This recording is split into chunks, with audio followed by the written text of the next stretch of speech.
What is up, everybody? Welcome back to the Hire and Fire podcast brought to you by Pirate Consulting. This is episode number 15. Chad and I go into detail on resumes today. Everything.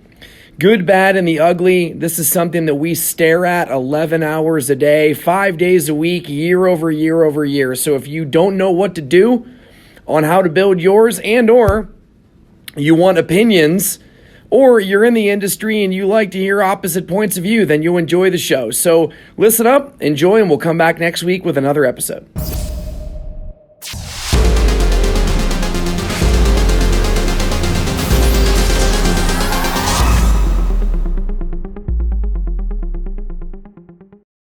Hello there, everybody. Welcome back to the Hire and Fire podcast brought to you by Pirate Consulting. This is your host, Jeremy Miller, and we are joined by Chad Sandy today, as always. Chad, do your thing. Let's go. Oh, okay. Sun's out, guns out. Sun's out, guns out. Happy Tuesday is when we're shooting this. This is episode number 15, and we are diving into a huge industry topic about resumes today. Anything having to do with it, what we've seen in the staffing business, how we recommend putting them together, how our clients feel about them, what our consultants / employees have shown us, all kinds of stuff. So that's the topic for today. My initial thought on this is, have you ever looked back at like your resume from early in your career and looked how atrocious it was? I have, yeah. And is it as embarrassing as what I believe mine is, or is yours actually solid? No, it is. It's one page.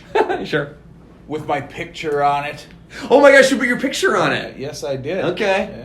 Yeah. I actually, we were going through some old photo albums in the last week or so, planning for a family event, and I came across it. You know, I had it professionally done. And I came across the black and white, the little 3x5 or whatever was in the photo album. Yeah, I did that. I was looking for a sales job, and I remember my my uncle in the radio biz says, "Put your picture on it." Interesting. Yeah, and this is 1992. He says, "Put your picture on it." Okay, so that's dead. Yes. The idea behind that. Literally, I kid you not, after being in the staffing business for 14 years now, the only times I've ever seen pictures on resumes have been folks that are from South America, believe it or not. Oh. So we get candidates that will apply and or be sent to us through third-party vendors on occasion, as you know. And normally these are folks, like almost all of them are from India. Yeah. Sometimes you'll get the occasional from Russia or China. But I would get the occasional applicant through a web tool that would be almost always from South America, right? Yeah. From Brazil or whatever, and they would have their picture on it. But I've seen nowadays there's a little bit more graphic design work being done with resumes, but still pictures are pretty friggin' rare. Yeah. Well, what's kind of funny about it is two things. First of all, back then, I mean, putting your picture on a resume was never acceptable. But Mick tells me at the time, he says, look, he goes, here's the deal. You're shotgunning your... Now remember, it's 1992. There's no internet. Yeah. Not even close, No, frankly. he says, here's what's going to happen. I'm telling you what's going to happen. Someone's going to be thumbing through 100 resumes, and they got like a half a second to decide if you're going to be that entry-level salesperson they can hire when they can hire 1 million of them. Mm-hmm. And you just got to give them a split second to stop and put you in the maybe pile. Right. And sales is a good-looking person's business, so get it on there. And that's what I did, and you know what? Every interview I went on, the person I was interviewing with would say, if I could give you a piece of advice... Oh my gosh, no. Take your picture off your resume. Off! But yet there I was in the interview. But you got the shot. And now, fast forward 21st century, it's still not really acceptable. No, it's still weird. But don't you think the irony is, it's not acceptable, but how many hiring managers out there do you think are getting resumes and going on LinkedIn? Oh, you beat me to it. That was my first thought. That's the first thing you're doing. So it's not acceptable, but we all still go look at the person's profile anyway. Right, but there's a weird, what's the right word? Dichotomy between the two sources, for lack of a better word. What a resume looks like, you're not expecting the picture. But you go on social media, And if you don't have a picture, That's a you problem. might weird people out a little bit. And I think anybody would agree that you should have some type of picture. Now, I think there's some leeway on the LinkedIn profiles. Like, I don't even remember what I have on there now, but for a long time, I might even still have it. It was me and one of my daughters. Yep. But it was still a professional picture. We were at a dance. I'm wearing a suit. Like, it's, you know, so it's not necessarily having to be uber professional. That reminds me with the pictures about the same thing with the paper stock. Remember the people that would, you know, they come in and it would be like the thicker, like almost construction paper. Like a Hallmark card. Or no, right? Yeah. And there are still, if you meet anybody, I hope this isn't discriminatory, but if you meet anybody 50 or older, there's still a legitimate chance that they're going to bring their resume in printed on a unique style paper. Yeah. Which I just don't care about at all. Well, I'm giving away my age here, but I actually remember in the mid-90s when I got into this staffing business, we were still on that tail end of old school, moving into the digital age, the e-commerce age. And I remember getting resumes going, ooh, they're printed on this flimsy shit. Oh, the crappy paper. Oh, yeah, the regular, yeah. like the regular copy whatever, paper. Right.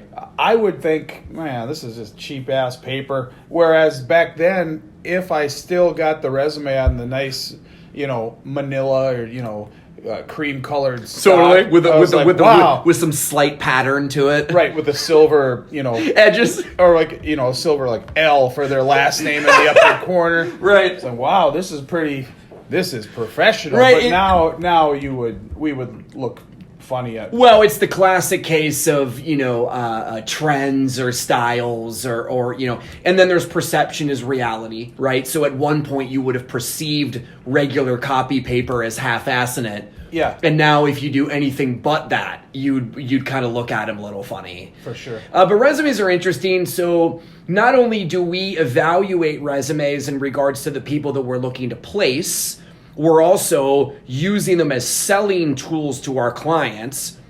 And then in addition, they carry a ton of weight whether we like it or not, right? And I've said to people forever, your resume can either validate your experience or it can incredibly cheapen you very quickly.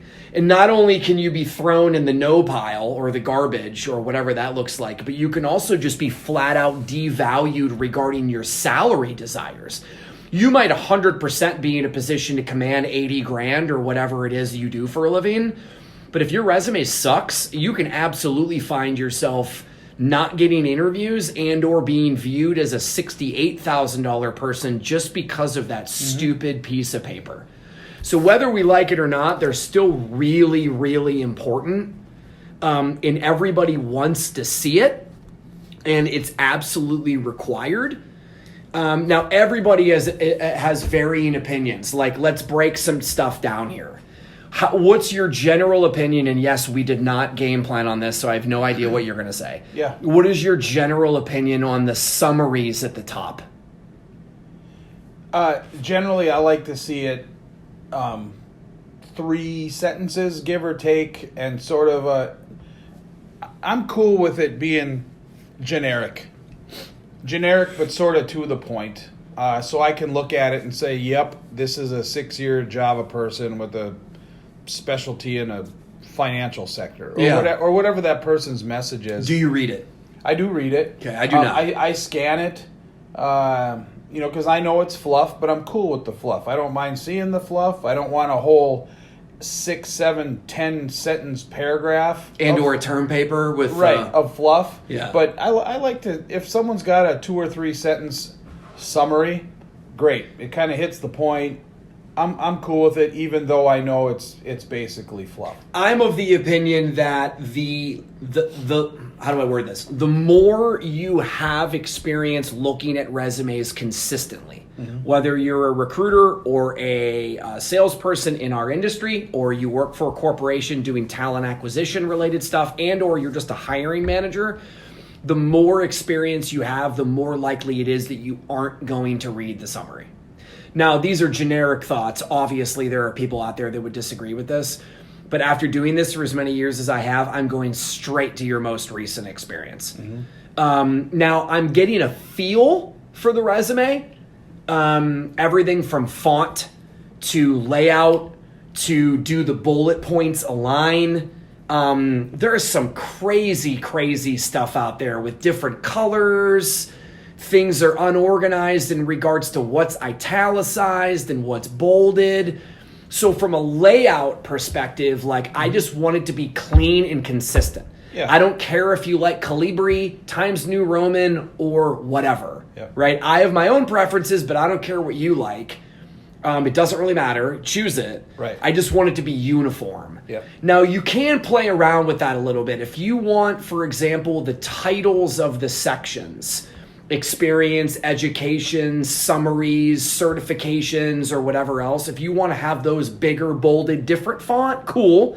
Just make them uniform throughout the whole resume. Yeah. So highlight all those suckers and make them exactly the same, bolded, underlined, what have you. And then I would say the same thing about your job descriptions themselves. So like, I've joked for years, I'm not a super good resume writer. Like, I'm relying on the people that we work with to write their own job description.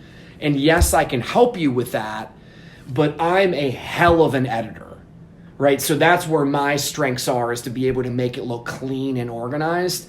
And then to go back to what I mentioned, like, a lot of times the summary kind of just fits even though I don't read it. And sometimes I just cut it. Yeah. And then in our industry, we are very technical. So the technical skills list at the top of the resume, or at least that's where it should be, in my opinion, carries a lot of weight. And sometimes those suckers can be huge, to the degree that your first job experience isn't even listed until somewhere on page 2. Right. Everybody has different theories on this stuff. But, so the summary, I was curious that I don't normally read them. Yeah. In general, I agree with you about formatting. I have my own. We all have our own styles. In general, though, if I can't pick up a resume and within seconds, by just gazing at your first page or 2 of the resume, be able to say you are a boom, and then we can expand. Let's from put you there. in a category. Right. If I have to spend too much time trying to figure out what it is you actually do, I think that's a problem. So I try to put myself in the position of my hiring managers. And if I'm confused, they're going to be confused. Oh, well said. I've said that 1,000 times regarding resumes. That you just kind of struck a chord for me. I think that is the most applicable component of what you're talking about confusion, is dates. If you don't have the dates of employment chronological and easy to understand, you're going to lose somebody faster with dates than you are anything else. Right. So if you're one of those individuals that you've legit done some self-employment, or you did some moonlighting or whatever, or maybe you were a instructor in addition to being whatever you were during the day, or who cares what the example is, if people can't figure out the dates, you lose them so quickly. Yep. So I agree with you 100%. My feeling there is, if you're doing other things, if it doesn't fit chronologically into your history in a nice, neat manner, then you should have a separate section that says, freelance work or I normally call it additional work experience. Yes. Something where then it's got its own date. Yes. Section. And normally that would be a subcategory under the experience. So as a general rule, you have your contact information at the top. Some people center it, some people don't. A summary is needed, not needed. It's up to you. Yeah. If you're in IT or in something specialized, and normally a skills list, a technical skills list broken down by categories of some kind, use a table, don't use a table, it doesn't matter. Experience being the bulk of your resume. And then if you have one of those things where dates don't align, I totally agree. I would put that in additional job experience, normally below your main work experience. Right. Here's one for you related to layout and related to what we're talking about. What is your opinion of education? Do you want it at the top or do you want it at the bottom? Generally at the bottom, but I have a couple hiring managers, for example, that I know they love, for example, loves the person with the computer science or the management information systems experience. So something schooling specifically. Yeah, right. and if it's a certain type of major or degree, I know he loves that. So then I like to put it at the top after like a tech skills summary, something after a summary, but right before. But generally, I like it at the bottom. So it just kind of depends, I guess, is the answer for me. But in our world, we're placing people all the time that might be a software developer, but they might still be a communications major or a history major from college, and so then it kind of becomes irrelevant. But if they have an attractive education background that I know is going to be a selling point, then I put it at the top. Maybe I know that my manager went to Purdue, and I see that they went to Purdue. Yeah. If I think there's a benefit there, but generally speaking, me personally, I like the education on the back end. How about you? I have a simple rule. If it's effing amazing, it goes on the top. Mm-hmm. So if you have PhD, masters, double majors, an unbelievable school, then I want to highlight that and get it on the top. Yeah. If you have anything that could be perceived as run-of-the-mill, which does not devalue all the frickin' things you had to go through to get that degree, it still goes on the bottom. Yep. So technically, for example, I have 2 degrees. I have a bachelor's degree in business and an associate's in computer programming.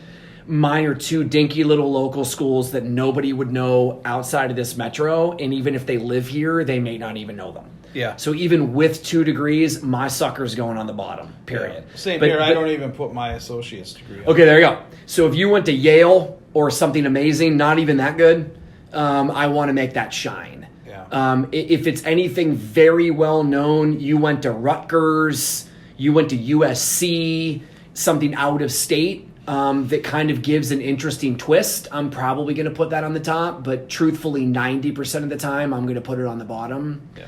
What do you feel about summary sections that are an entire page of bullet points? Oh, man. Because I've seen that before. Yeah, of course. Logo, Pyro logo, Bob Smith, summary, and it's literally a page and about a half. 40 bullet points. Yeah. Before you even get to the second page, where then they get into, then maybe it says skills, and then it's another page of bullet points. Okay, so my general rule here is the following in this regard. You should only put something on your resume that you can tell a coherent story about. So let's go with the IT thing, and let's say you're a developer. Mm-hmm. And you've only been doing this for a couple of years. So you obviously want to bulk up your experience because you want people to view you as more senior. If you did something in school, a capstone project or whatever the hell you want to call it, and that was the only time you've ever worked on blank, C#.net, then okay, list it under your education and we can confidently put that in your skills list, because if somebody blind throws a dart at that skill on your resume and asks you, you can tell a story.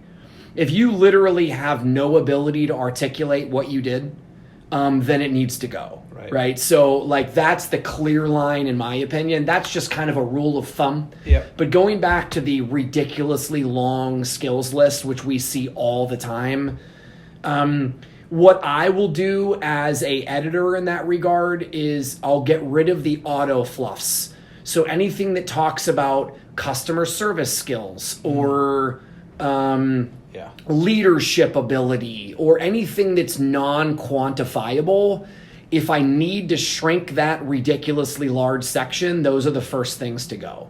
And normally that's easy to do for us recruiters. Like we can kind of read through that. But hypothetically, you have 28 years of experience in this regard and you've been doing this since an Apple II.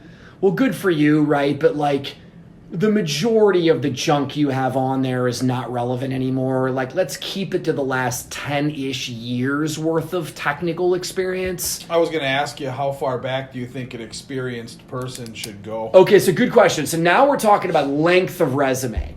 I'm of the opinion that if you have been in a situation where you've done contracting or you have a legitimate reason that you have 38 job descriptions, if those are 100% relevant and you have a 9-page resume, believe it or not, in certain circumstances, that's okay. That's okay. Yeah. But so again, if you're a contractor and that's been your thing and you make really good money doing it and you have 2-3 jobs a year and that's not a problem, that can be okay and that can still make you incredibly marketable. So let's be a little careful. In theory, we could get rid of a 2-week assignment here and there and we can blend the dates a tiny little bit. Or realistically, at this point, I would say anything sub 2,000 we should get rid of. Yeah. So now I've been doing this since 2006. So obviously back then I had more of the opinion of anything before 1990. Yeah. At this point, it's like anything sub 2,000, we don't really care anymore.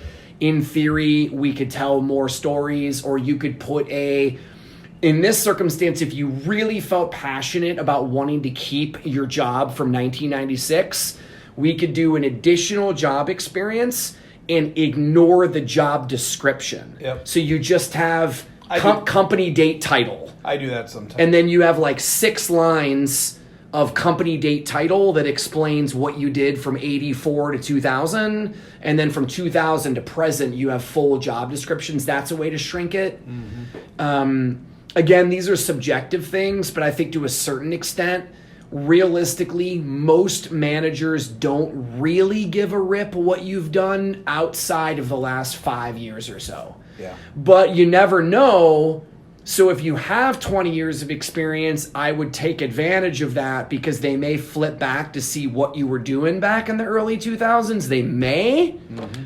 But if it's 1994, I don't think there's anybody on the planet that really, really cares about that. So again, if you feel really passionate about it or you like telling a story about how you were involved in General Mills and how they made Cocoa Puffs and back in 94, cool. Like we can talk about it, but it's a little irrelevant. Yeah. You know what I mean? I don't know. How do you feel? The same. I generally think 10 years is about enough. I kind of go off the flow of the resume. If you've spent the last 10 years, I just had a guy today, he spent 15 years with one company, was part of a layoff, and he kind of broke his resume down into the 3 major roles in chronological order with that company. But that took only about a page and a half. Yeah. So then I didn't have a problem extending his resume to about 3 pages going back the other 5-10 years. But I did what you said, is I shrunk the details of those old jobs down to this is where he was at, this is when he was there, this is what, and this was his title. Staying on the topic of shrinking a resume, and I suppose we could next debate a resume that's too short. But shrinking a resume, almost always people have very clear to see spaces that can be eliminated. Mm-hmm. So people love putting a space after their company date title between bullet points. A lot of times I'll get rid of that. A lot of people will have 4 spaces between a skills list and the job experience, and I'll try and make that uniform with 2 spaces. Yep. Sometimes based on the layout, it makes sense to have 1 space between job experiences or job descriptions. Sometimes it makes sense to have 2 spaces. Yep. A lot of that is font related. Yeah. These are some semantics regarding the editing thing that I'm talking about. Again, just make it uniform. Right. So if you have 1 space between the first 3 job descriptions, make sure that there's 1 space between the rest of them. I agree. So I'll vary that depending on how long I want the resume to be, or short. I kind of like a 3-page resume, 5 tops.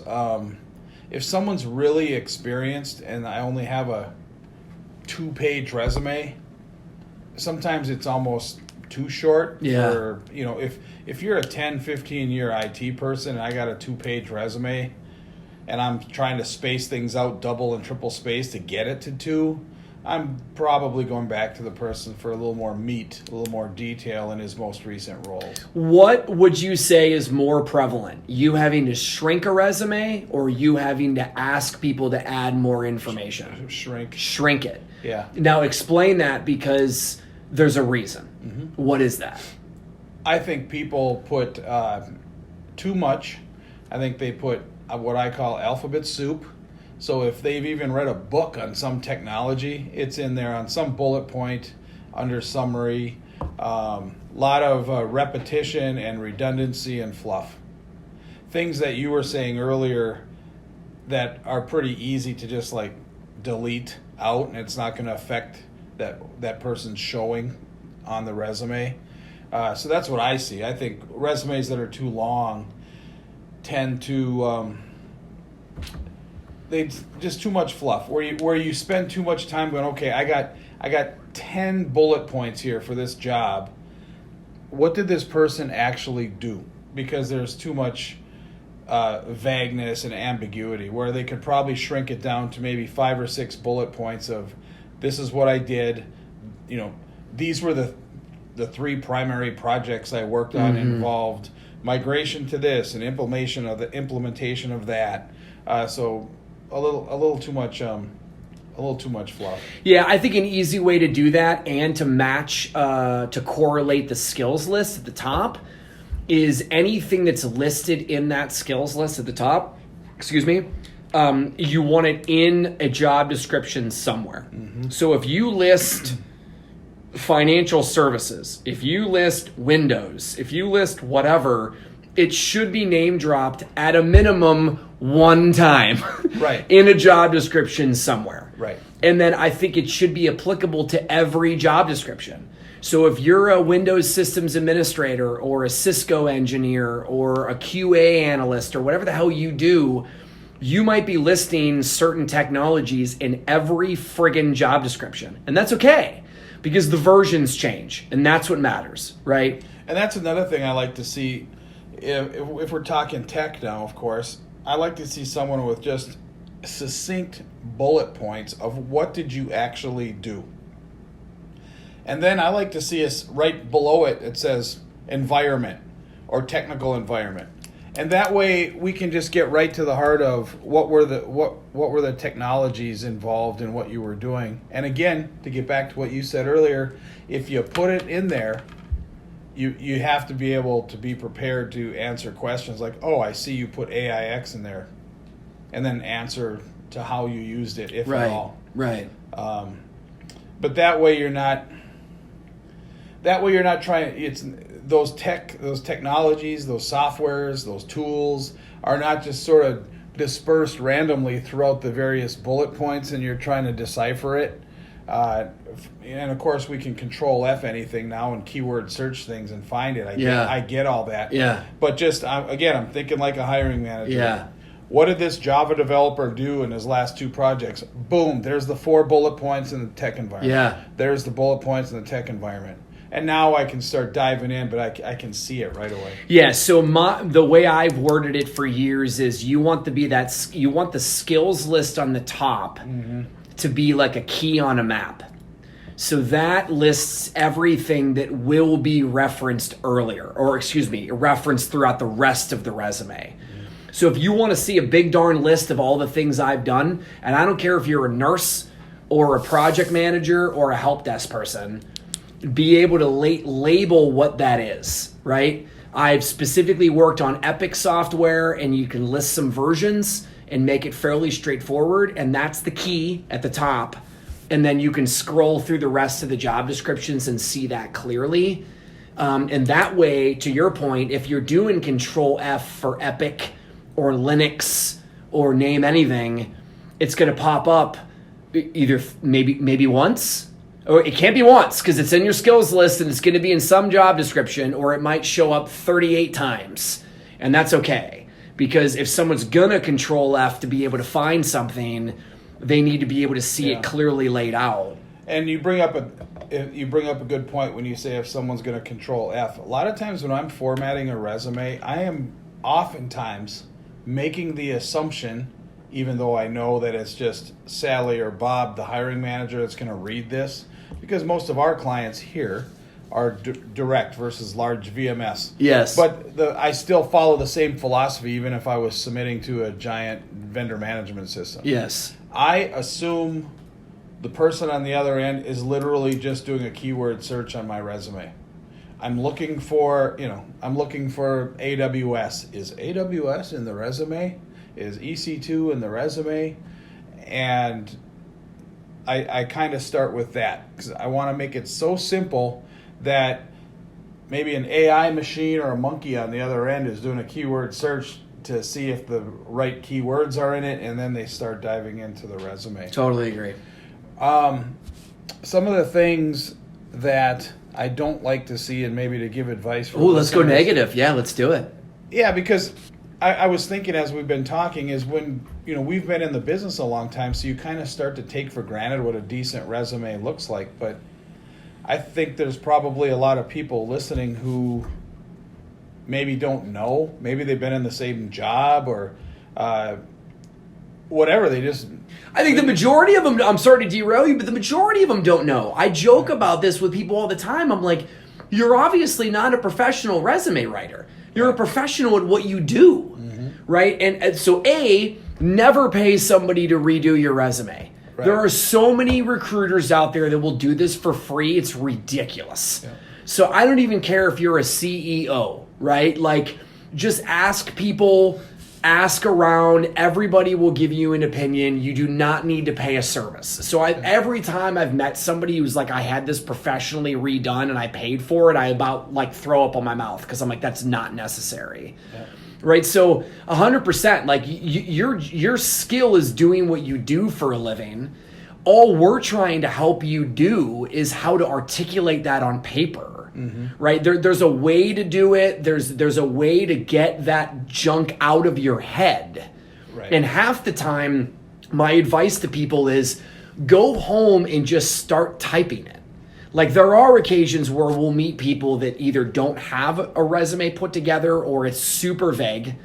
And I'm like, you literally just have to go home and start writing down one at a time, what the hell is it that you do every day? Just break it down. Yeah. All the different duties that you have and just describe it. So if one thing, if you are let's pick something. If you are a database administrator, start writing it down. What technologies, what do you do? What are the different things that you do? How do you administer that? Do you get trouble tickets? Where do they come from? What size of a team do you work on? What type of an environment are you in? Just break down the damn week, day, month, whatever it looks like, and then we can prioritize the bullet points, the paragraph, the how you word it. Because to your original point, again, I'm sorry for interrupting you, but the basic idea is that you don't write these stupid things for a living. Right. So yeah, it's a little weird when you first put it together. Yeah. I would piggyback on what you just said by offering advice to people to utilize LinkedIn and Indeed and other sources that we have free access to, and look at other people's profiles. Yeah, LinkedIn's a really good one. Right. So if you're if you're kind of hung up and you have a little bit of a mental block of how to articulate what it is you've done, and if you're a DBA like you were just saying, look up other DBAs. See how they're saying what they're saying. It'll start to jog your memory and help you, articulate into words and into bullet points what it is you do, and then you can customize it. Totally. I think, if I was going to give advice, obviously there's the general advice of, keep it simple, keep it consistent, things we've already talked about here in the last several minutes.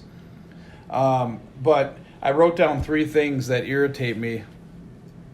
And, they irritate me over on my side of the fence, but this is professional advice. I would say less bold letters, less bolding. Yeah, okay. We see a lot of bold. Caveat, in IT, there are a ton of people that like to bold certain words in the middle of their job description. Correct. So it will say, lead developer on team of 8, developing a application in ASP.NET for blankety blank, and for some reason, ASP.NET is bolded. Right. And we don't know why. Right. So, and that falls into the consistency thing, is don't just bold things for the sake of bolding it, because it's like, well, they're looking for core Java, so wherever I have core Java in my resume, I need to bold it. So I would say less bolding. We're in the staffing business. We're a contract firm. We place people in contracts. So I would say eliminate the name of the contract firm. And this, I think, well said. This might be a debatable thing, but again, I'm thinking like a hiring manager. I want to know if your contracts were at Wells Fargo, United Health Group, and U.S. Bank, that's what I want to see. I don't want to see Pyra Consulting, and then in the body of the details of that, work the contract at U.S. Bank through Pyra Consulting. Nope. We're flattered. We're are, super yeah. flattered that you want to name us because, yes, technically we were your employer. Correct. But from an outside decision maker perspective, they don't give a shit. Yep, they don't. What staffing company. Right. So half the time, even if you worked for us before, we will take our own name off of a resume. Yes. In order to emphasize the actual client. Because where you did the work is a hell of a lot more important than who you were placed through. Yes. Now, So- we're going to sell the fact that you've worked with us before. That's a guarantee. And there's nothing wrong with putting it on there. It just distracts from the actual component. Yep. So ABC Staffing Company at Wells Fargo, the easy way to fix it is to put Wells Fargo, and then either after Wells Fargo or after your title, put dash contract, or in parentheses, put contract or consultant or whatever, if you want to drive that point home. Because that is a thing. So there are times where you have to worry, I just did 4 contracts in a row, and I'm applying to a permanent job, and maybe these people are going to devalue my experience because I just had 4 jobs in the last 2 years. We can figure that out with you. There's an easy way to handle it. But to your point, definitely you're emphasizing the corporation that you did the work for, Yep. not the staffing company. So if these were contract roles, just my advice, rather than saying U.S. Bank and then in parentheses contract through Pyra Consulting, I would, if you really feel the need to decipher whether your roles were contract or full-time employment, I would just put U.S. Bank and then in parentheses contract. Yes. That's what I would Simple do. as that. That's just me. The third thing I had written down here, and this speaks Gosh, to... you're on fire. Keep going. Well, it's like the married guy who doesn't wear a ring. It's like you might have a good excuse for it, like I work in manufacturing, I don't want to lose my finger. Or I was just working And, out. I go, bullshit. But anyways, put months with your years. I like this. So, okay. because here's... We're going to debate this, so go ahead. But go ahead. Here's I'm just going to tell you what I think. Okay. And I know I'm not alone. All right. But I know there's another side to the story, so I do want to talk about it. Yes. When I see a resume that says 2019 to 2020, 2017 to 2018, right away I go, big gaps in employment. That's my first thought. Now, just like the married guy who don't wear his ring, he might have a very good excuse, but when I'm with a married, if I'm out with dudes and I know that so-and-so is married, doesn't have a ring, I'm like, you're a piece of shit. Put your ring on. Like, that's the first thing I'm thinking. And he might have a very good reason, and it's all good. But I'm just telling you what I think. When I see your resume out there, Yes. people, and all you got is years. You're thinking you're a piece of shit. I'm thinking you worked 1 month in 2017. You're trying to pull the wool over my Okay, eyes. all right, And so- I'd rather have you be honest, Yes. and transparent, Yes. with the dates, and then you know what? Then we can have an honest and transparent conversation Okay. about why there are gaps. Okay. And then go from there. And Yes. maybe there's some reformatting, but let's cut the veil, whatever. Because, and again, I'm just thinking like a hiring manager. Yes. Okay, so what's Okay. this All right. So, the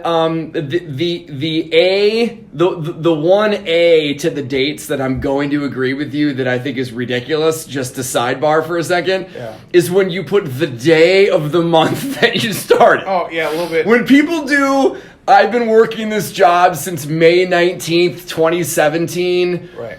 To January 23rd, 2020, it's like, what are you doing? Okay, so don't put the day, all right? I'm deleting that instantly, all right? That only happens every once in a while, but nonetheless, that makes me laugh. The months and the day is a tricky proposition because part of our job in the staffing business is to market and sell you. The fundamental component of a resume is it is a marketing tool, period. You are utilizing this piece of paper to sell your experience and how you should be viewed as a legitimate candidate for this job, okay? Yes, it needs to be factual, and in a little bit we'll talk about titles because I got some passionate feelings about titles as well, okay? But in this regard, there are 100% moments where you don't want the months on there. And I understand that it can clearly be perceived as hiding something.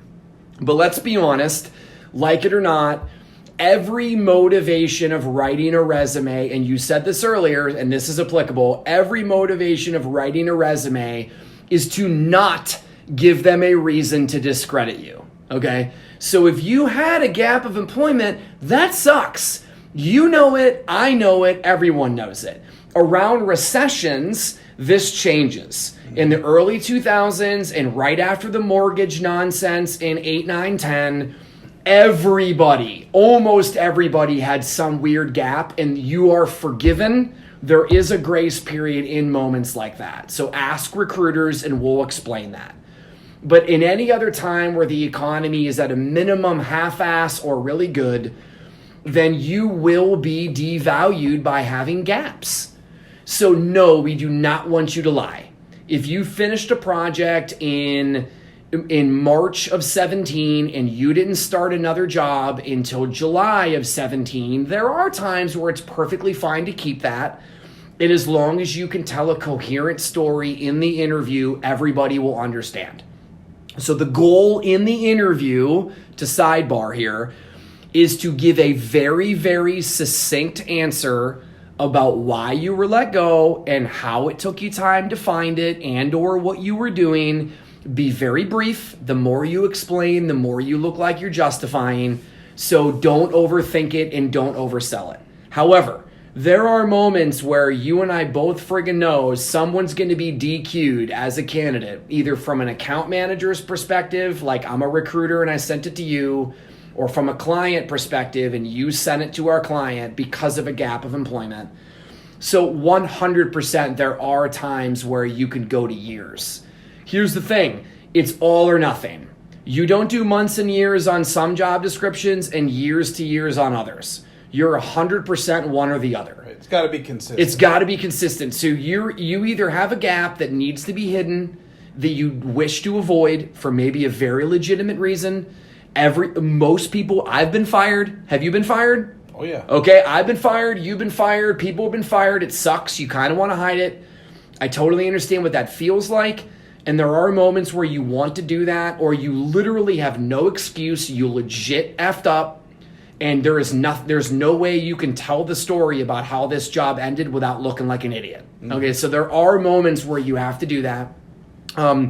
So again, if you're going to do that, get some advice, get multiple opinions, because to your point, you and I are clearly differing on this. But if you're going to do it, you got to do the whole damn thing. So there have been times where I had to go through every single one of the 13 job descriptions and delete the months and just embrace the years. And yes, I'm talking to the person about that, and I would want them to agree with me as the recruiter that we're going to do this together. And here's why it makes the most sense. Yeah. I totally get where you're saying. I literally don't disagree in the sense that obviously, yeah, something's being hidden. But there are times where, shit, it works. Yep. Right? Yep. So, I mean, what do you do? What do you do when you had a 9-month, what do you do when 9 months of 2019 you were unemployed? Yeah, that's tough. What do you do? Because people are bringing it up. Right. You can't say you were studying at home. Everyone knows that's bullshit too. That is a tough one. I don't know if I have the right answer. You know, I have a candidate right now who didn't work for most of 2019. There was a accident in there, short-term contract, and then just no work. There's no easy answer, but I would just say hopefully you trust the recruiter that you're working with. If you don't, then this will be another sign that this might not be the right recruiter for you. Yeah, and but just in general, ask. Yep, and you bring up a good point about trusting the recruiter, and I would encourage everybody out there to not just latch on to one particular staffing firm or one particular recruiter, because, or don't think that we're looking for a reason to disqualify you. Right. A lot of times HR or talent acquisition is looking for a reason to DQ you. We're the opposite. Remember, we make money when you make money. Yep. So we want to help you. Yeah. So be honest with us 100% and say, how do I handle this? Because frankly, the HR talent acquisition side, again, is looking for a reason to discredit you, where we're looking for a reason to prop you up. Yeah. And then, and I'll have those conversations with candidates where I'll say, look, this part of the conversation now, this is you and I. This is not interviewer, interviewee. Right. So now we need to be real. Yes. So what's the real reason you've been out of work for 4 months? Yeah. Well, you know what, Chad? I'm a contractor. It's why I got into contracting. Because if I want to take 4 months off, I want to be able to do it. Or I got a fatty severance package. Yep. That happens all the time. I've met so many people that got 30, 40 grand Yes. worth of a severance package, and they're like, screw it. I'm going Yes. to take 3 months off. And I think there are people listening who will be surprised to know that we're okay with that, because we can tell that story. That's a legit story to tell. And oftentimes we're able to, hiring managers will listen to that story. They get that story. I just, I've been a contractor for 20 years. You take little bits of time off here and there, but so when my contract ended around Easter, I thought, you know what, I'm taking the summer off because I can. And I haven't done it, so I did. That's great. That's a good story to tell. Makes sense. Whatever. I like to get the real story, and then from there we can put our sales hats on. Well, that I'm 100% in agreement with, and that's where those are the conversations that I'm trying to have with people, that I'm training my recruiters to have with people. But at the same time, obviously, to my point, there are moments where you have a really weird situation that needs to be handled. But you know what? At the end of the day, I was thinking about that person I just referred to 2 minutes ago that hasn't worked most of the year. Sometimes there is no right answer, no salesy, slick answer, and sometimes just the honest approach is the best approach, and you lay it out there. And well, that's the retort to my argument is, you know what, I'm just going to be me. I'm just going to be honest, and that's what I want to do, and I'm never going to fault you for that. Sure. And I have had circumstances where I've given the what about just going to years, and I've had people say, like, I don't feel comfortable. Cool, man. I'm not here to force you to do anything. Right. I'm just here to give you opinions and or guide you through how to address that in an interview.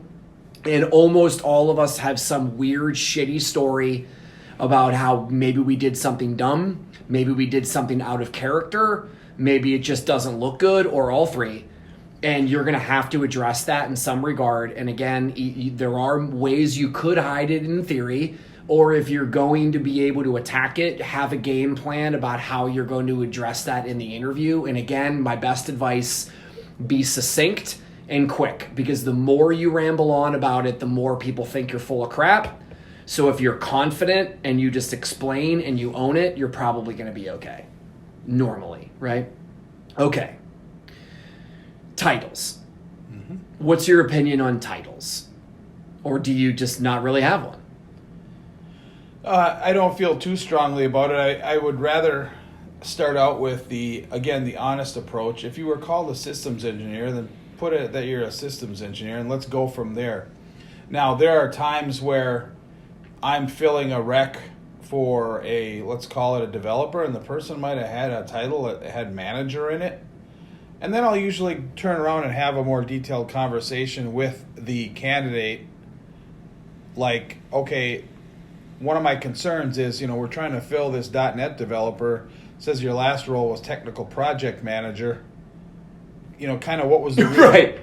Which is fine, no problem, because we can go. Maybe you were. Maybe that's accurate, and you don't want to do that. You want to get back into just hands-on development. Great, no problem. That's a story to tell. Yeah. Or maybe my title really was technical project manager, but I managed one guy and I was hands-on developing every day. Right. That's that story.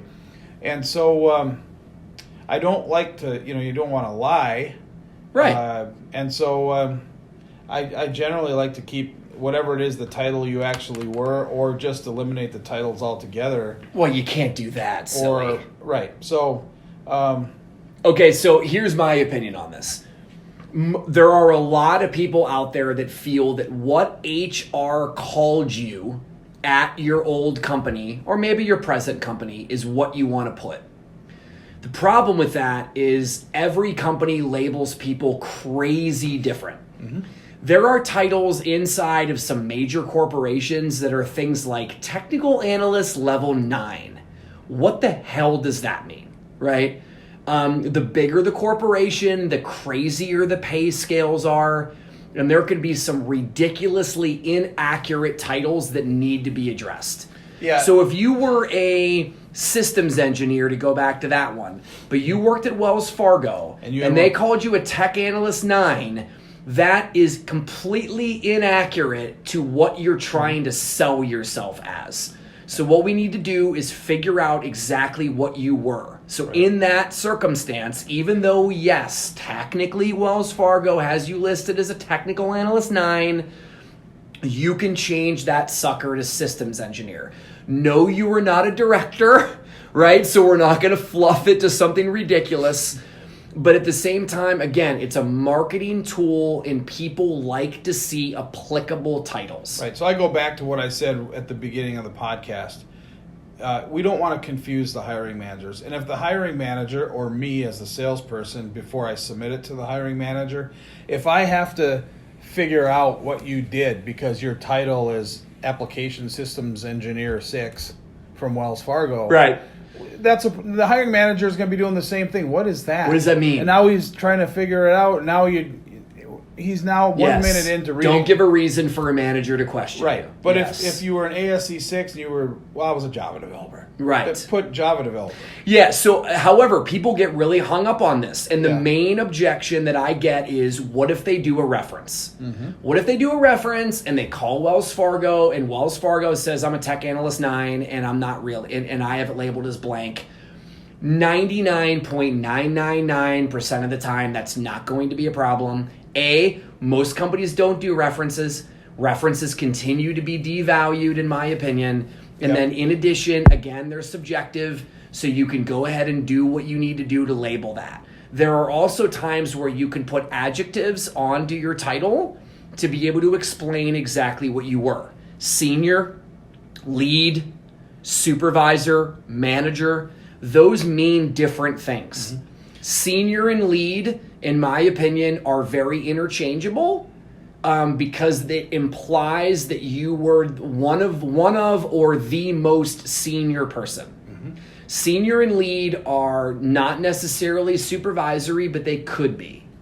If you were supervisory as a senior or lead, now it depends upon what you want to do next. If you want to be a manager, we're going to want to call that supervisor manager as long as it's accurate.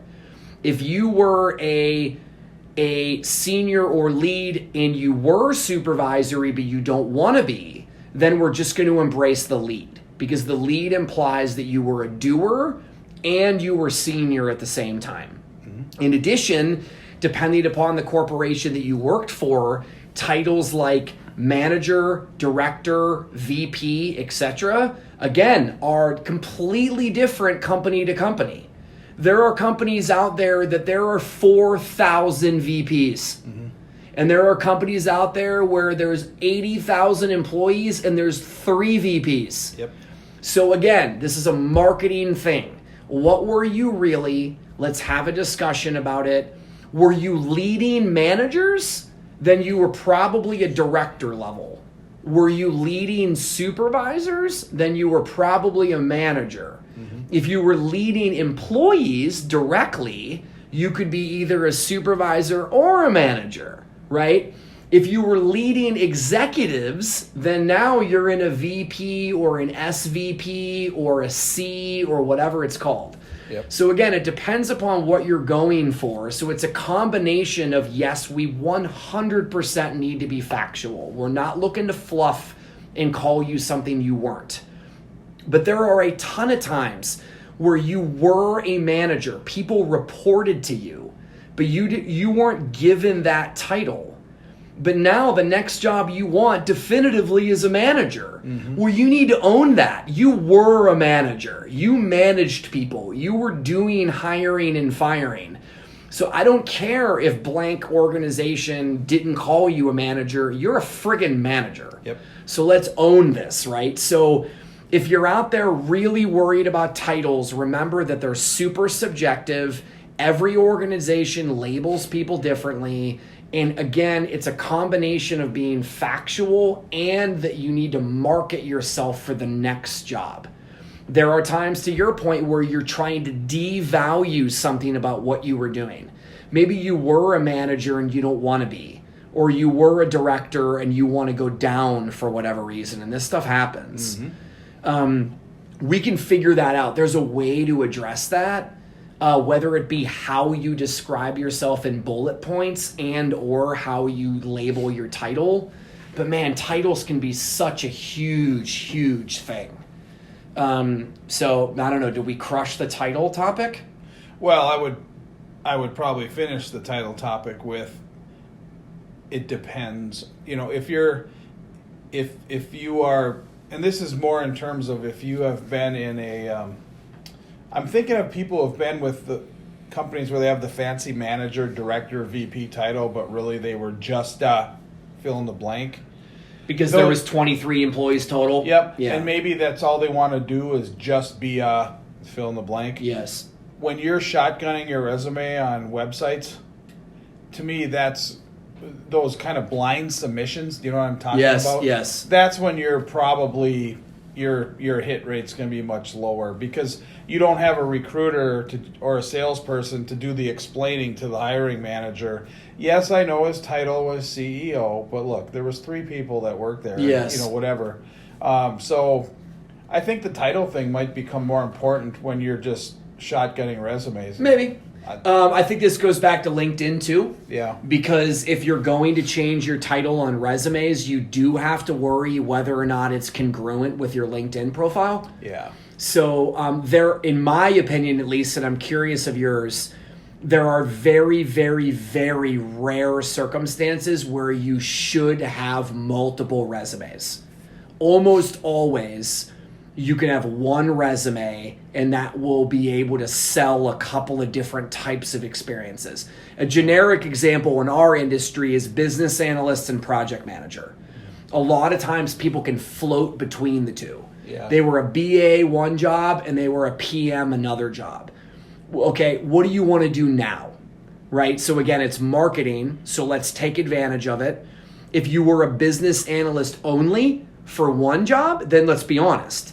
But if you were a combo for another job, well, it depends. Do you want to be a BA next or do you want it to be a PM next? Mm-hmm. If you want to be a BA next, then we may want to diminish a little bit of your PM experience. Yeah. Or maybe you just want to own it and be 100% full disclosure. But again, if you're going to have double resumes, which occasionally can happen, where you have I was a manager on one resume and I'm a developer on another resume, and it's 100% legit because you were literally doing 2 jobs for the last 9 years. Yeah. There can be moments where you're going for both types of jobs. But again, now your problem is, what do you make your LinkedIn profile look like? I just think that should be more of the exception. The anomaly? Yeah. Fair. That's fair. In general, and again, there's exceptions like you were just talking about. I think people that have multiple resumes, depending on the job. Again, very rare. I would actually advise against it. I agree. Except in rare circumstances. And frankly, to me, because then it's like it's like when you tell someone, don't lie. Why? Because when you lie, now you got to remember what you lied about, and it kind of gets difficult. Totally. And I literally have seen people with like 5 different resumes. Yeah. Because maybe they've done both work in a Java space and work in a Microsoft environment, and so then they tweak their resume, and then you're trying to, now the person's trying to remember what exactly they did at that job that they really touched both. Just have a resume, Okay, so this is a perfect transition. So one of the things I wanted to talk about is we changed it. Now what in the interview? right? So we made changes, we being the staffing company, on your resume, but now you're going to interview. I would make it a regular practice to ask the staffing company for a copy of the resume that was sent to the client. Absolutely. Because if they made some slight changes, now we're not going to normally change it wholesale without you knowing it, but there can be circumstances where we tweak it a little bit at the very end, move some bullet points around, do a tiny little bit of formatting, and it may or may not be on our radar to tell you. So if you bring copies of your resume to an interview and you're being represented by a staffing company, make sure those suckers match. Right. So if you don't know, ask. If you're going to go to an interview, ask the staffing company, can you please send me a copy of the exact resume that was given to the client? If you didn't do that, believe it or not, and you may totally disagree with this, I recommend not bringing a resume. Assume that the staffing company has officially articulated the resume and sent it, and or they're bringing copies. Because again, if they're looking at a resume and they requested an interview with you through a firm, and you bring in a resume that looks a little goofy and different, now unfortunately you look weird. Plus now we get back to the hiring manager trying to figure something out. Why doesn't this match? Right. And for the salespeople and recruiters listening, just as important, you should send the candidate the copy of the resume that you used. I mean, so yeah, the candidate should definitely do it, but I think it's a good practice for the recruiter or salesperson to send it to the candidate. 100%. So they see. I just had a candidate today that had literally 2/3 of a page of certifications because he's been in the business for so long. I mean, we're talking about, UNIVAC, Sperry type business. Well, or he's selling the fact that he has a Windows NT certification. Yeah, so I just needed to get to the point of, ITIL certified and blah, blah, blah. Sure. And so I eliminated probably 15 lines of certifications that were legit, but from like 1983. And yes, you earned them. So you earned it. You paid for it. You studied. You passed it. So we're not devaluing that. But if it's completely, utterly ancient and irrelevant. Yeah. But it would be, unfortunate if that person was at an interview and started talking about something that wasn't on the resume any longer, or vice versa. So we all want to be on the same page there. Yeah, I mean, the again, our job is to market you, and yes, there are communication breakdowns. So if you're a job seeker out there, I would just put it on your agenda just to make sure that you know what's being sold to the client, so that you're not putting yourself and or us in a weird situation. But at the same time, again, to your point, I agree, we have an obligation to communicate that. So hopefully that's happening, but I get it that it doesn't always happen. Yeah. And since the topic is resume, I don't want to get into interview prep, separate podcast, but would highly recommend you do actually bring copies of a resume as a general practice to interviews, even if it's in a portfolio that you may never get around to sharing. Just be prepared. Yeah, because you never know when another person's going to hop in, and you having a copy of it can actually make their life easier, and now they think highly of you because you had one ready. But again, if it doesn't match what they already had, then it gets a little goofy, and you'd be better off not showing it. So it just depends. But I agree, it's better to be more so prepared. Resumes. Cool. Good. I think we nailed it. I think we did. And wear your wedding rings. And where? Yeah, right? Moral of the story. Well, that's it, boys and girls. Episode number 15 about resumes. Yes, of course, we could keep talking, but that covers kind of the highlights. So we're going to come back again next week with another topic, which, of course, I don't know what that is yet. But we appreciate your time, and we'll look forward to seeing you again next week. Cheers.